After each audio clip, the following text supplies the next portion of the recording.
Planificar, como o seu nome indica, é facer plans. Os plans poden ser a curto prazo, cando o seu período é inferior a un ano, e poden ser a longo prazo, cando o seu horizonte temporal é superior a un ano, é dicir, cando estamos planificando a máis dun ano.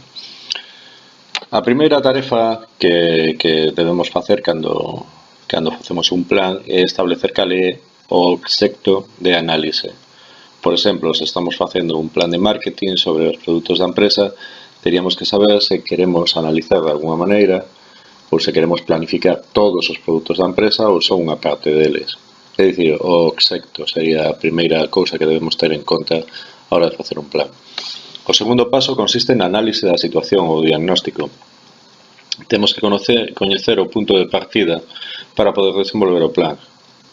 Para isto, o primeiro que temos que facer é determinar as variables que estudaremos.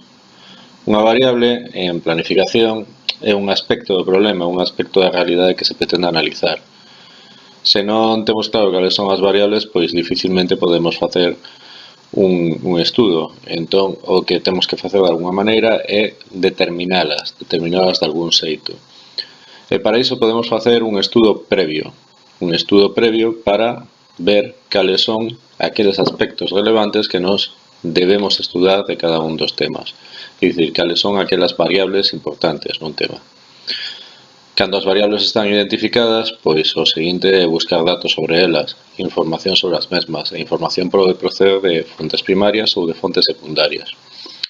As fontes secundarias son datos recopilados, como por exemplo, pois cando vamos a internet a buscar algo, cando buscamos unha estatística que hai en algunha parte, cando nos fixamos en estudos previos que fixeron algunhas outras persoas, en bases de datos, etc.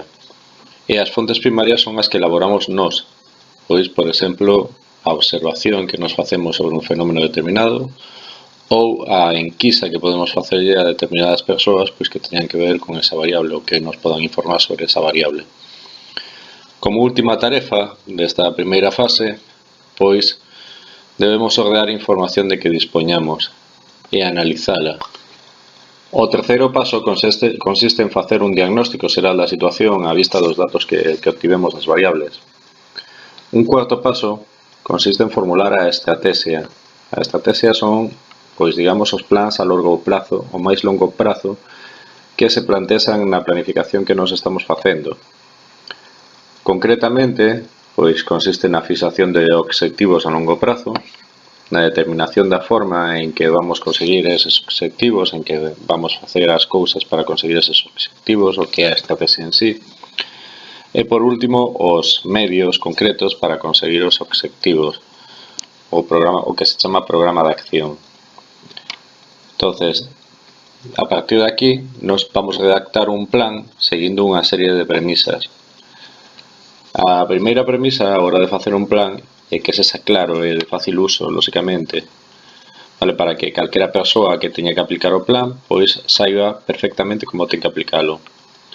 En segundo lugar, non convén introducir datos irrelevantes ou cousas a maiores, vale? Demasiada información é contraproducente, somente esa información que é necesaria.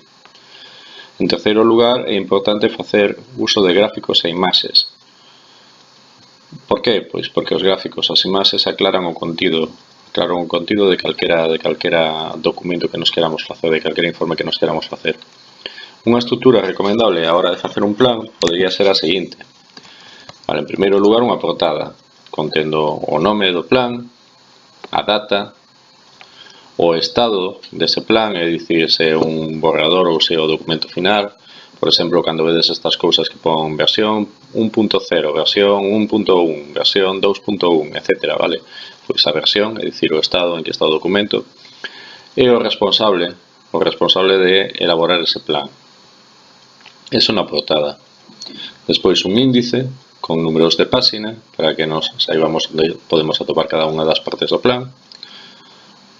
Unha introducción, unha descripción do que se pretende planificar.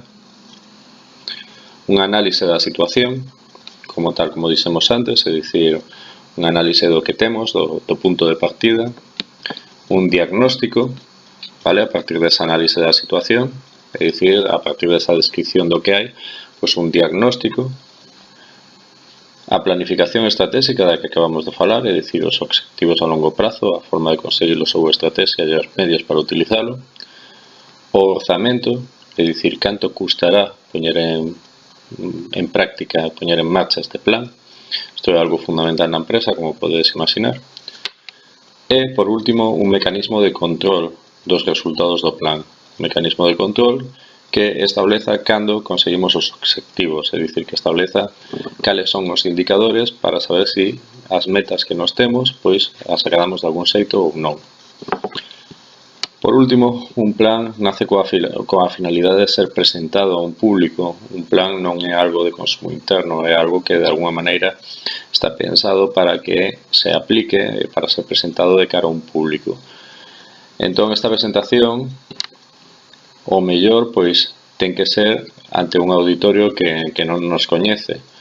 Entón, neste caso, recomendase que sexa amena e atractiva, lóxicamente, como calquera cousa, como a calquera presentación que nos fagamos en público. Facendo uso de medios audiovisuais, se pode ser.